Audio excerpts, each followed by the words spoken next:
يا الله محمد رسول. أعوذ بالله من الشيطان الرجيم. بسم الله الرحمن الرحيم. لقد من الله على المؤمنين إذ بعث فيهم رسولا من أنفسهم يتلو عليهم آياته ويزكيهم ويعلمهم الكتاب والحكمة وإن كانوا من قبل لفي ضلال مبين.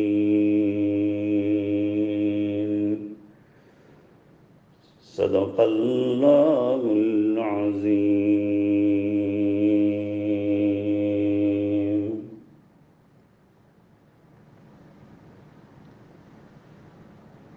گزشتہ سبق میں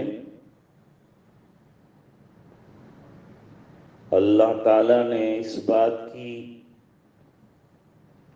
وضاحت فرمائی تھی کہ نبی کی شایان شان نہیں ہے کہ وہ مال غنیمت میں سے کوئی چیز از خود اپنے پاس رکھ لے. وہ تو پوری قوم کا اور جماعت کا سربراہ ہے. اس کو تو اللہ تعالیٰ نے اجازت دی ہے جو چیز چاہے سر عام اپنی تحویل میں لے سکتا ہے. اسے کیا ضرورت ہے کہ خفیہ طور پر لے؟ اللہ کے پیغمبر کی یہ شان نہیں ہے.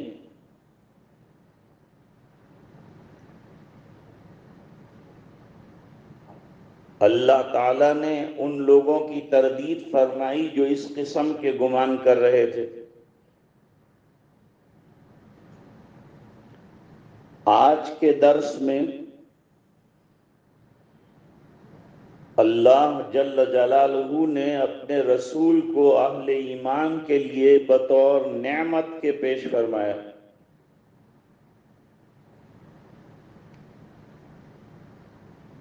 اور آپ کے اوصاف حمیدہ اور آپ کے مشن اور آپ کے فریضے کا تذکرہ کیا ہے.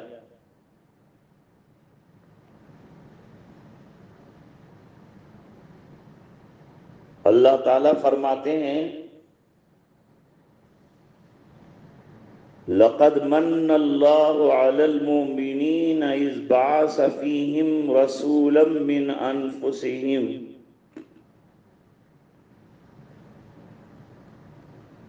مننا کے معنی احسان کرنے کے ہیں.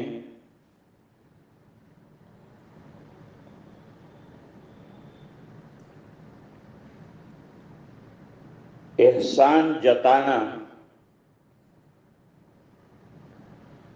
اللہ نے کتنی نعمتیں بنائی ہے. سورج ہے، چاند ہے، زمین ہے، آسمان ہے، ستارے ہیں اور بے شمار نعمتیں ہیں. لیکن کسی کی تخلیق پر احسان نہیں جتایا.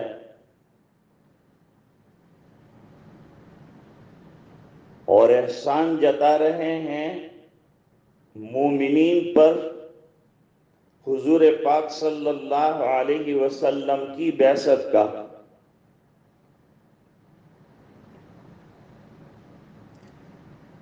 مننا کے اصل معنی آتے ہیں کاٹنا، قطع کرنا. اور عربی محاورے کے مطابق جس شخص کو نعمت حاصل ہو جائے اس کی تکلیف قطع ہو جاتی ہے. یہ اللہ تعالیٰ کا احسان ہوتا ہے۔ چنانچہ عمل کے بدلے کا جہاں تذکرہ فرمایا ہے وہاں اللہ فرماتے ہیں فَلَهُمْ أَجْرٌ غَيْرُ مَمْنُونَ، ان کے لیے ایسا اجر ہوگا جو منقطع نہیں ہوگا، کبھی ختم نہیں ہوگا، زائل نہیں ہوگا، ابدی ہوگا۔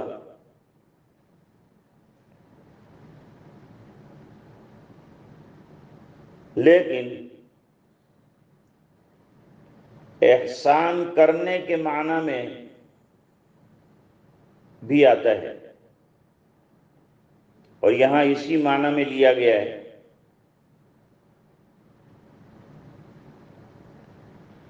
اور اس بات کو تحقیق کے ساتھ بیان فرمایا ہے، تاکید کے ساتھ بیان فرمایا ہے۔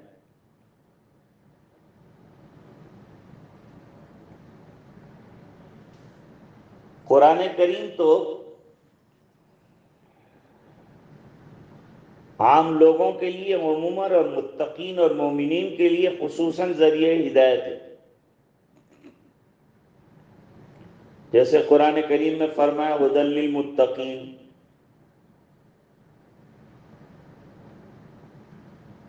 ھدی وبشریٰ للمؤمنین،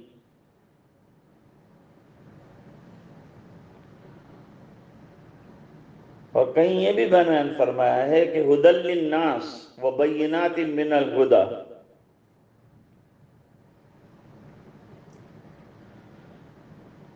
اب حضور پاک صلی اللہ علیہ وسلم کی دو حیثیتیں بیان فرمائی۔ ایک جگہ تو ارشاد فرمایا وما ارسلناک الا رحمتا للعالمین، آپ پورے عالم کے لیے رحمت بن کے آئے ہیں۔ دوسری جگہ اللہ تعالیٰ نے فرمایا قل یا ایھا الناس انی رسول اللہ الیکم جمیعا،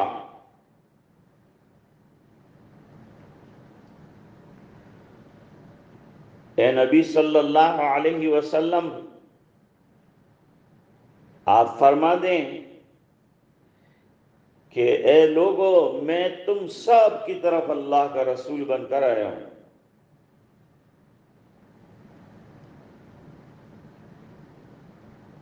تو اب یہاں لقد من اللہ علی المؤمنین فرمایا، علی الناس نہیں فرمایا۔ اس کی وجہ یہ ہے کہ آپ ہیں تو پورے عالم کے لیے رحمت اور ہدایت کا ذریعہ، جو بھی آپ سے فائدہ اٹھانا چاہے، وہ ہدایت یاب ہونا چاہے، راہ راست پر آنا چاہے، آ سکتا ہے۔ لیکن جو حقیقت میں استفادہ کرنے والے ہیں اور فائدہ اٹھانے والے ہیں وہ کون ہیں؟ وہ ظاہری بات ہے کہ متقین ہیں، مومنین ہیں، جو آپ پر ایمان رکھتے ہیں، یقین رکھتے ہیں، تو آپ کی باتوں کو مانتے بھی ہیں، آپ کی اتباع بھی کرتے ہیں، آپ کے ساتھ عشق و محبت ہے تو آپ کی باتیں اور ارشادات پر عمل بھی کرتے ہیں۔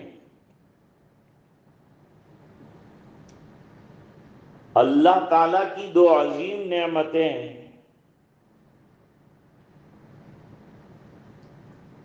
پہلی نعمت رسول اللہ صلی اللہ علیہ وسلم، آپ کا وجود باجود ہے جو تمام انسانیت کے لیے بالعموم اور اہل ایمان کے لیے بالخصوص بڑی نعمت ہے۔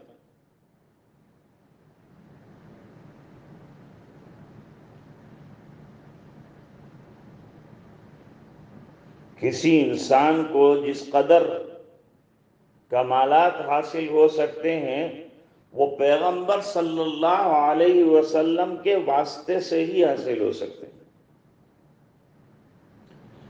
کوئی ایمان میں باکمال ہے، اعمال میں باکمال ہے، تو یہ حضور پاک صلی اللہ علیہ وسلم کی برکت ہے، آپ کی تربیت کا، آپ کے ارشادات کا، آپ کی تعلیم کا، آپ کی تربیت کا نتیجہ ہے۔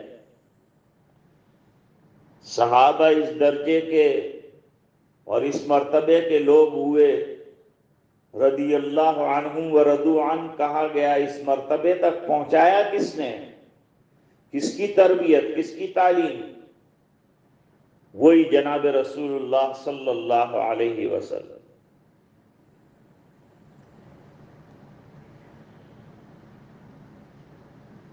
تو حضور پاک صلی اللہ علیہ وسلم کی ذات بڑی عظیم ترین نعمت ہے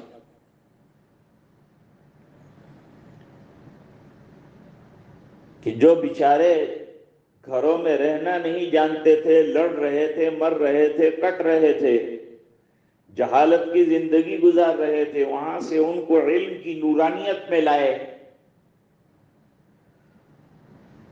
اور دوسری بڑی نعمت جو انسان کو انسان بناتی ہے، کمال درجے تک پہنچاتی ہے، جس کی تعلیمات وہ اللہ تعالی کی نورانی کتاب، کتاب اللہ ہے، یہ دوسری بڑی نعمت ہے۔ ورنہ مادی جو نعمتیں ہیں ان کا تو شمار نہیں کر سکتے، اتنی نعمتیں ہیں، لیکن روحانی جو نعمتیں جو انسان کو اصل انسان بنائیں، آدمیت لحم و شحم و پوست نیست، آدمیت جز رضائے دوست نیست۔ آدمی یہ کھائے پیے اور اپنے ظاہری جسم کو موٹا کرے، فربا کرے، ایکسرسائز کرے، یہ تو حیوان بھی کرتے ہیں، اس کا نام نہیں ہے آدمیت۔ آدمیت اور انسانیت تو اس کے پاس ہے جو اپنی روحانیت کو درست کرتا ہے، اپنے اندر کے بگاڑ کو دور کرنے کی کوشش کرتا ہے، اس کے لیے اپنے آپ کو تعلیمات قرآنیہ کے سامنے پیش کرتا ہے، سرکار کے ارشادات سے اپنے آپ کو مانچتا ہے، درست کرتا ہے، اپنی اصلاح کی فکر کرتا ہے، اپنی روح کی غلاظتوں کو دور کرتا ہے۔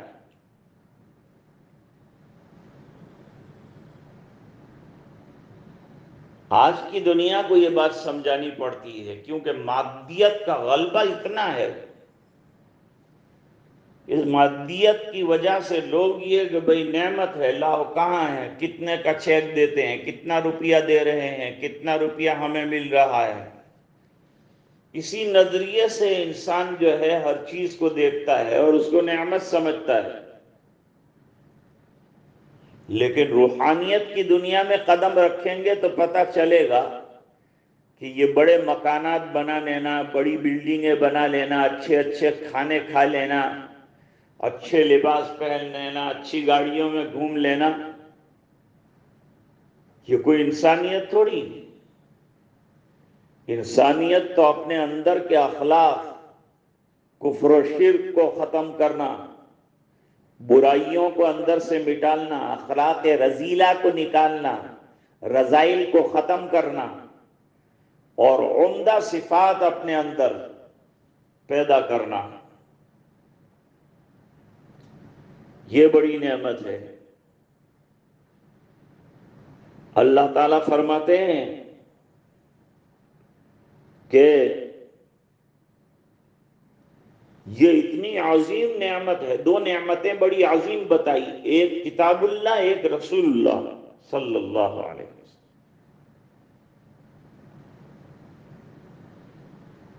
اب اللہ تعالیٰ فرماتے ہیں من انفسہم، ہم نے تمہارے پاس جو رسول مبعوث کیا ہے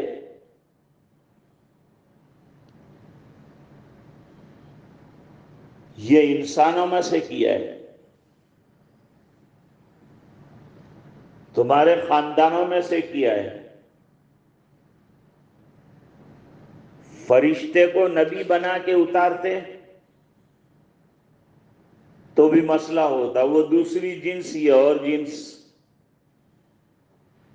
انسان کہتے بھئی یہ تو کھاتے نہیں پیتے نہیں اور ہم کو کھانے اور پینے کے بارے میں بتاتے ہیں، اعتراض ہوتا، غائب ہو جاتے تو کہے بھئی یہ تو غائب ہو جاتے ہیں، بھئی یہ تو پاک ہیں، ان کو تو پاکی کی ضرورت نہیں ہے، تو انسانوں میں سے بنایا۔ انسانوں میں سے بھی پھر عرب میں سے بنایا، عجم میں سے نہیں بنایا۔ عرب میں بھی سب سے بہترین جو قبیلہ ہے، اشرف قبیلہ، اس میں سے بنایا کہ آپ سید البشر ہیں۔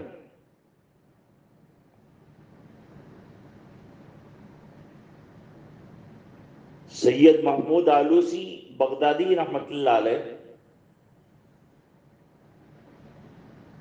1270 کے قریب وفات ہوئی ہے، عظیم مفسر ہیں،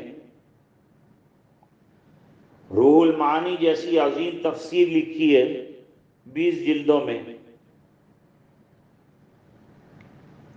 اور جوانی کے عالم میں لکھی۔ آپ شاہ عبدالعزیز صاحب محدث دہلوی رحمت اللہ علیہ کے ہم عصر تھے۔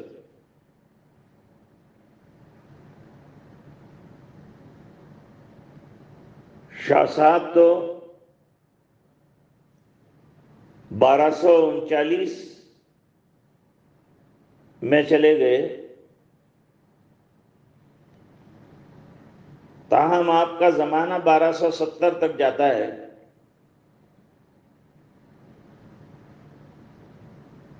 علم تفسیر کے ساتھ اللہ تعالیٰ نے فقہ اور علم حدیث پر بھی بڑا عبور عطا فرمایا۔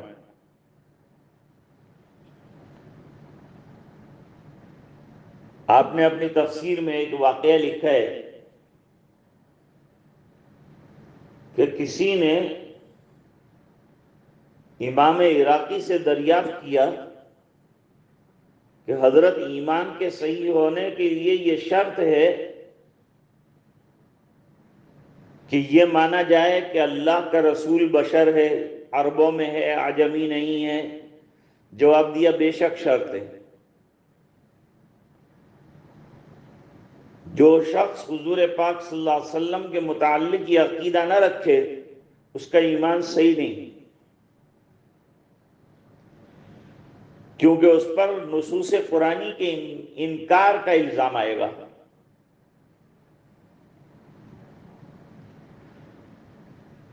تو گویا من انفسہم کے اندر یہ سب متعلقات شامل ہیں۔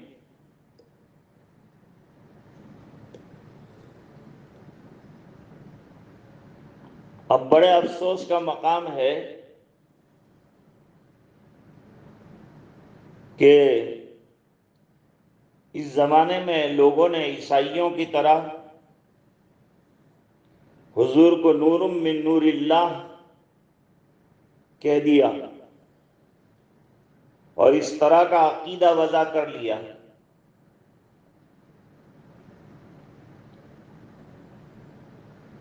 وَجَعَلُوا لَهُ مِنْ عِبَادِهِ جُزْءًا، اللہ کے رسول کو اللہ کا جز بنا دیا۔ عیسائیوں کا عقیدہ بھی یہی ہے کہ عیسیٰ علیہ السلام خدا کے بیٹے ہیں، جو بیٹا ہے وہ باپ کا جز ہوتا ہے۔ اللہ تعالیٰ اس سے پاک ہیں۔ انہوں نے یہ ملاوٹ کر دی۔ ہمارے یہاں لوگوں نے اللہ کے نور میں سے نور کہہ کر ہونے کی تصدیق شروع کر دی۔ فرق کیا رہ گیا؟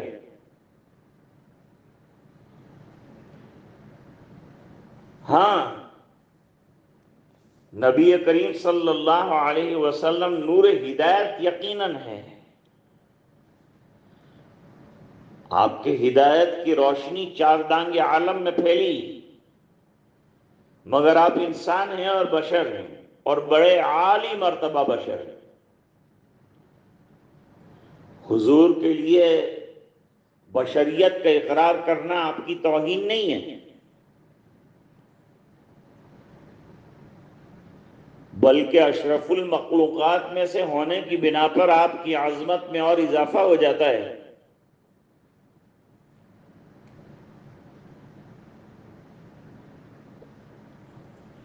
اس وجہ سے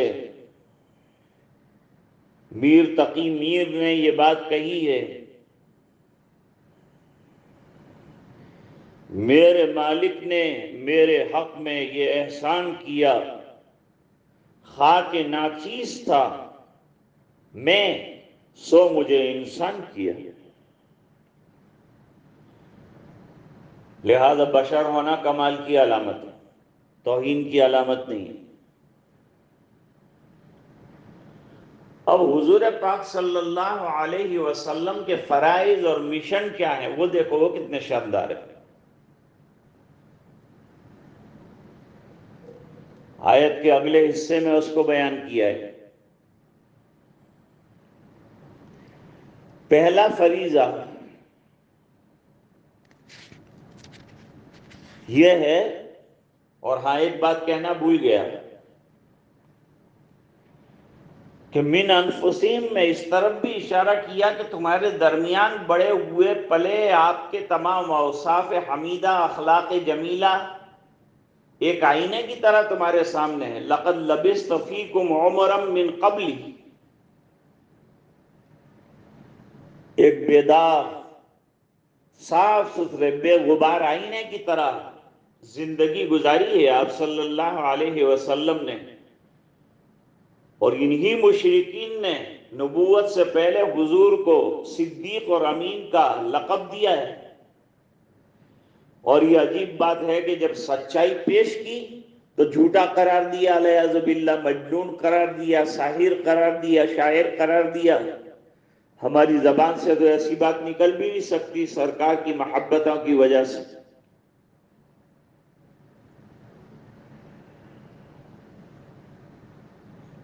پہلا فریضہ بیان کیا، یتلو علیہم آیات، کہ اللہ کی طرف سے جو قرآن کریم اترتا ہے، جو کلام اترتا ہے، اس کی تلاوت کرتے ہیں، تلاوت کرتے ہیں، تلاوت سکھاتے ہیں۔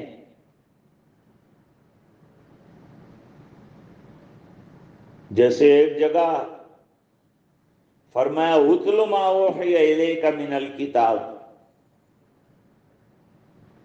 یہ کتاب کو پڑھو۔ تلاوت کرنا ایک مستقل طاعت ہے، عبادت ہے، اور نماز میں کھڑے ہو کر قرآن کریم کے پڑھنے کا تو بڑا ثواب ہے، اور عام طور پر قرآن کریم کے پڑھنے پر ایک حرف پر 10 نیکیوں کا، سمجھ میں آئے کہ نہ آئے، ثواب اللہ کی طرف سے ملتا ہے۔ رمضان میں یہ ثواب اور بھی بڑھا دیا جاتا ہے، اجر اور بھی بڑھا دیا جاتا ہے۔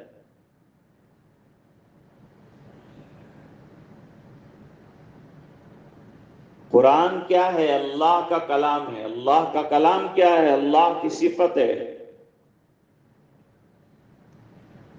اور قرآن کریم کے پڑھنے سے اللہ کی رضا حاصل ہوتی ہے، اللہ کے ساتھ ہم کلامی کا شرف حاصل ہوتا ہے، اللہ کا قرب نصیب ہوتا ہے، اللہ کی رضا مندی نصیب ہوتی ہے، دل نورانی ہو جاتا ہے، اللہ سے محبت بڑھ جاتی ہے۔ اور ظاہری بات ہے کہ آپ کے اوپر جو آیات اتریں گی، یہ آپ کی ذمہ داری ہے کہ آپ لوگوں کے سامنے وہ آیات کی تلاوت کریں اور ان کو یاد کرائیں، لکھوائیں۔ جب وحی اترتی تھی تو حضور کاتبوں کو بلاتے تھے، ان کے سامنے وحی پڑھتے تھے، پڑھنے کے بعد لکھواتے تھے، اور لکھنے میں بھی رہنمائی فرماتے تھے۔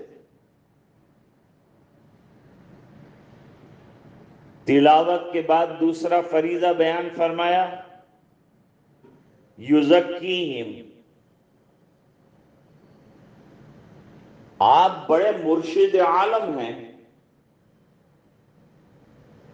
کیونکہ تزکیہ نفس کرنا مرشد کا کام ہے۔ تزکیہ کا مطلب ہے باطنی گندگی دور ہو جائے، اور اس عمل کو بزرگان دین تخلیہ سے تعبیر کرتے ہیں۔ انسان کے اندر کی تمام رذیل خصلتیں دور ہو جائیں، نبی کا یہ کام ہوتا ہے۔ کفر ہے، شرک ہے، نفاق ہے، بد اخلاقی ہے، یہ سب ختم ہو جائے، دل آئینے کی طرح ہو جائے، سینہ بے کینہ ہو جائے، تکبر، بڑائی، کج خلقی، بد کلامی، تواضع، انکساری، عاجزی، للہیت، اخلاص، یہ تمام پیدا ہوں۔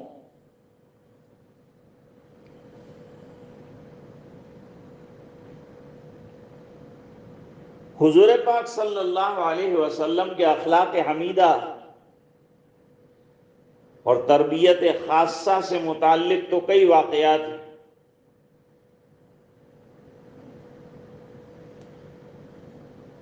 حضرت معاویہ سلمی بیان کرتے ہیں کہ میں نماز میں کلام کرتا ہوا داخل ہوا، کچھ لوگوں نے اشارہ کنایے سے مجھے ڈانٹا، مجھے بھی غصہ آیا۔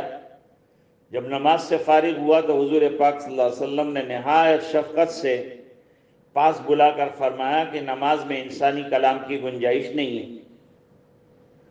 نماز تو اللہ کے ذکر کے لیے ہے، اقیم الصلاۃ علی ذکری، اس میں تسبیح ہوگی، تحلیل ہوگی، قرآن کی تلاوت ہوگی، اللہ کے سامنے ہو مناجات ہوگی۔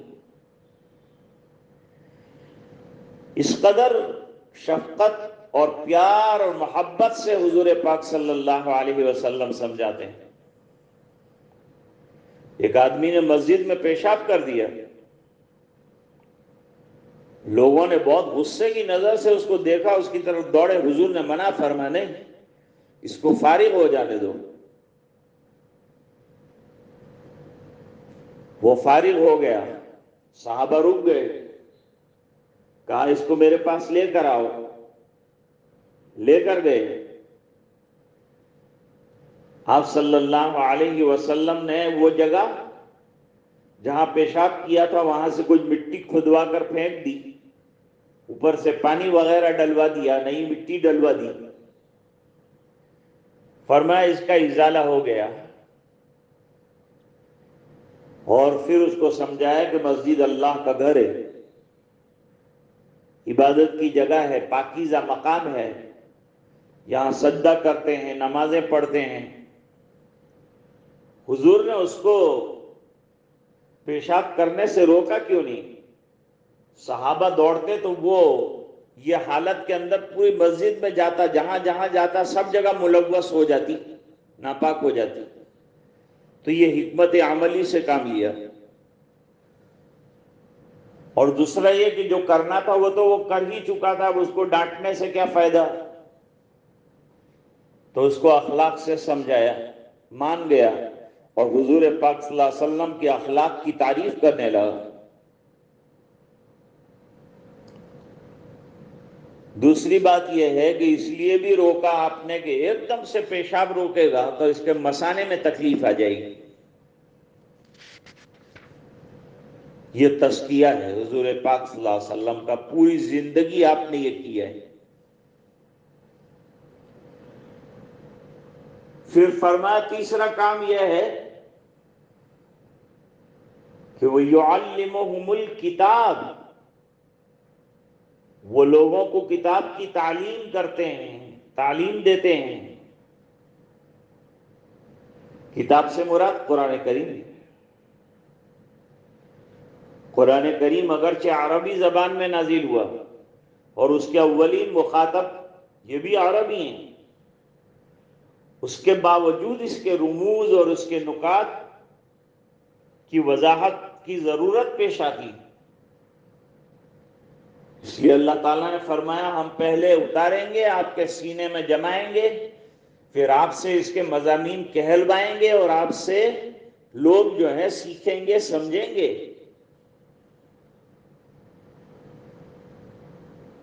حدیثوں میں یہ مضمون بھی آتا ہے حَتَّى يَتَبَيَّنَ لَكُمُ الْخَيْطُ الْأَبْيَضُ مِنَ الْخَيْطِ الْأَسْوَدِ مِنَ الْفَجْرِ۔ اس کا معنی صحابی غلط سمجھے، حضور پاک صلی اللہ علیہ وسلم نے فرمایا رات کے دھاگے سے مراد غروب ہے، صبح کے دھاگے سے مراد صبح صادق ہے۔ جب روزہ بند کرنا ہے اور اس وقت کھولنا ہے تو سمجھانا پڑا۔ حضور نے فرمایا یہ جو تم کالا اور سفید دھاگا تکیے کے نیچے رکھتے ہو اور اس کو دیکھتے رہتے ہو، یہ مراد نہیں ہے۔ ایک جگہ اللہ تعالیٰ نے قرآن کریم میں فرمایا الذین آمنوا ولم یلبسوا ایمانہم بظلم اولئک لہم الامن وہم مہتدون۔ صحابہ کرام گھبرا گئے کہ ظلم کے معنی چھوٹے موٹے گناہ کے ہیں، کوتاہیوں کے ہیں، لغزشوں کے ہیں، اس سے تو کوئی خالی نہیں، ہم بھی خالی نہیں۔ حالانکہ صحابہ کرام بڑے پاک صاف لوگ ہیں، بڑے اونچے مرتبے کے، عبادتیں ریاضتیں کافی ہیں، پھر بھی گھبرا گئے کہ وہ امن والا نہیں ہوگا جس کے عمل کے اندر ظلم ملا ہوا ہو۔ تو صحابہ نے کہا ہم سب کے عمل میں کچھ نہ کچھ ظلم، نہ کچھ کوتاہی تو ہو رہی۔ نبی کریم صلی اللہ علیہ وسلم سے جا کر استفسار کیا، اے لقائے تو جواب ہر سوال، مشکل استو ہر شود بے قیل و قال۔ اللہ، جہاں کوئی مسئلہ ہے نبی کریم صلی اللہ علیہ وسلم کی طرف صحابہ کرام رجوع کرتے ہیں، اور رجوع کی جگہ ہے بھی کیا؟ یہ سپریم کورٹ ہے، یہاں جو فیصلہ ہوتا ہے وہ آخری فیصلہ ہوتا ہے، اور کتاب اللہ کی روشنی میں فیصلہ ہوتا ہے۔ حضور نے فرمایا تمہارے لیے نہیں ہے، تم امن و امان کے ساتھ انشاءاللہ جنت میں داخل ہوں گے۔ یہاں ظلم سے مراد شرک ہے۔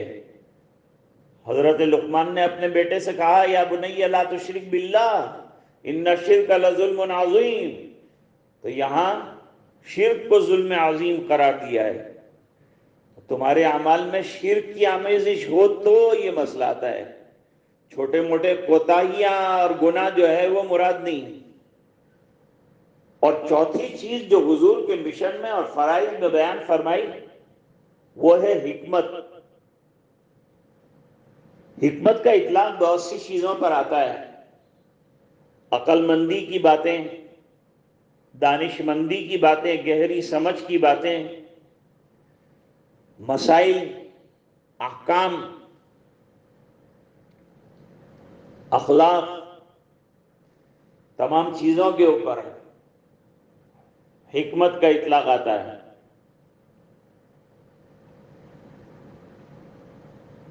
امی کہلانے والے لوگوں کو آپ نے حکمت کے ذریعے سے کہاں پہنچایا؟ فرمایا خیر القرون قرنی ثم الذین یلونہم ثم الذین یلونہم۔ ایک قول یہ ہے راس الحکمت مخافت اللہ، حکمت اور دانائی کا مغز اللہ کا ڈر ہے، اور حکمت سے مراد سنت مبارکہ بھی ہے۔ حضرت گنگوہی رحمت اللہ علیہ فرماتے ہیں کہ ہر صحیح حدیث جو آپ صلی اللہ علیہ وسلم سے ثابت ہے وہ قرآن کریم کی تشریح ہے، بیان ہے،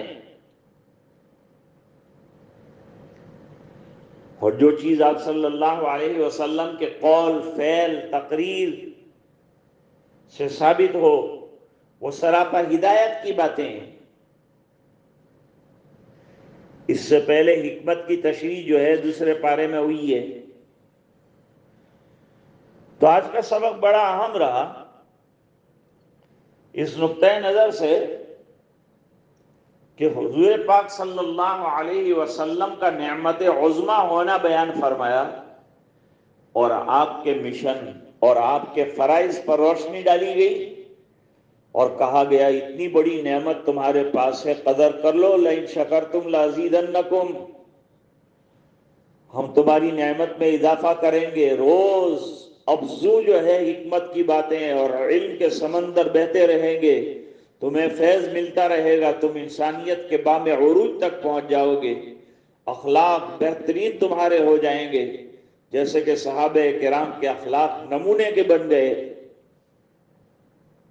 اللہ تعالی ہم سب کو نبی کریم صلی اللہ علیہ وسلم کی اور آپ کی تعلیمات کی، آپ کے ارشادات کی، آپ کی احادیث کی اور آپ کی تعلیمات کی قدر کرنے کی توفیق سعید عطا فرمائے، اور ہمیں قرآن کریم کا فہم نصیب فرمائے، اس نورانی کتاب سے ہمارے دلوں کو منور فرمائے، آنکھوں کو منور فرمائے، اور اس کا قدردان بنائے، تلاوت کرنے والا بنائے۔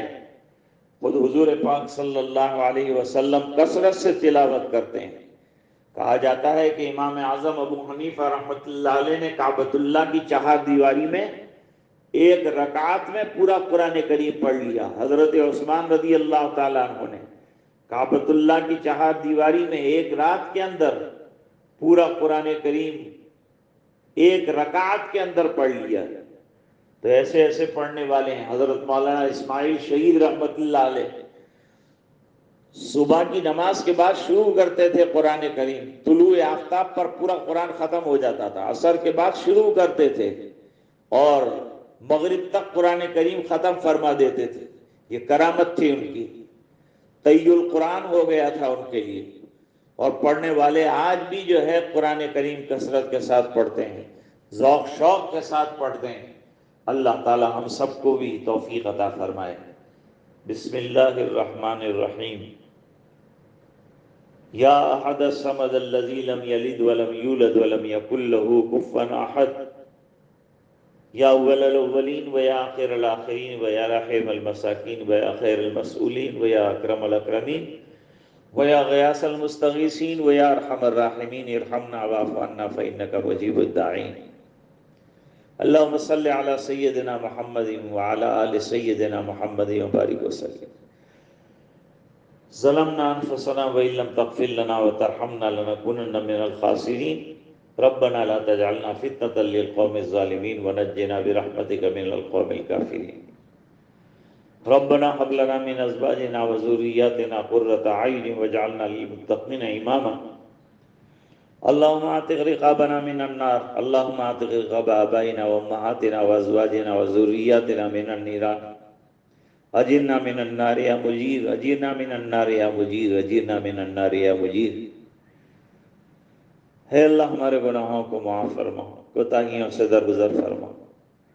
اے اللہ ہمارے گناہوں کو معاف فرما، ہماری کوتاہیوں سے درگزر فرما۔ اے اللہ تو بڑا کریم ہے، اللہ تو بڑا رحیم ہے، اللہ تو بڑا شفیق ہے۔ کرم کی بھیک دے دے، مغفرت کے فیصلے فرما دے، اپنی رضا کے پروانے ہمیں عطا فرما دے۔ اے اللہ آخری عشرہ چل رہا ہے، عبادتوں کی توفیق عطا فرما دے، تلاوت کی توفیق عطا فرما دے، نمازوں کی توفیق عطا فرما دے۔ اے اللہ اس وبا سے دنیا کو نجات اور چھٹکارا عطا فرما دے۔ اللہ تیرے گھر کے دروازے کھول دے۔ اے اللہ حاضری کی سعادت سے گزشتہ جیسے بہرور ہو رہے تھے، دوبارہ اے اللہ رحم و کرم کا معاملہ فرما کر تیرے گھر کے دروازے کھول دے۔ اے اللہ گھر کے دروازے کھول دے۔ اے اللہ اپنی ناراضگی کو ختم فرما دے، ہماری توبہ کو قبول فرما لے۔ ٹوٹے پھوٹے ہیں، گندے ہیں، تیرے بندے ہیں، اے اللہ رحم کا معاملہ فرما دے۔ اے اللہ کرم کی بھیک دے دے۔ اے اللہ در در کی ٹھوکریں کھا چکے تیرے در پر آئے ہیں، اپنے دروازے سے ہمیں محروم نہ فرما۔ اے اللہ دنیا میں ہمارے گناہوں پر پردہ ڈال دیا، اے اللہ کل ستاری کا معاملہ فرمائیو۔ اے اللہ پردہ پوشی کا معاملہ فرمائیو، خیر اور عافیت کا معاملہ فرمائیو، رحم کا معاملہ فرمائیو۔ اے اللہ بیماروں کو شفا عطا فرما، اور جو اس بیماری میں انتقال کر گئے اللہ ان کو شہادت کا درجہ عطا فرما اور اونچے مقامات عطا فرما، اپنی رضا دائمی عطا فرما۔ اے الہ العالمین جمیع مرحومین کی مغفرت فرما، بیماروں کو صحت اور شفاء کاملہ عطا فرما۔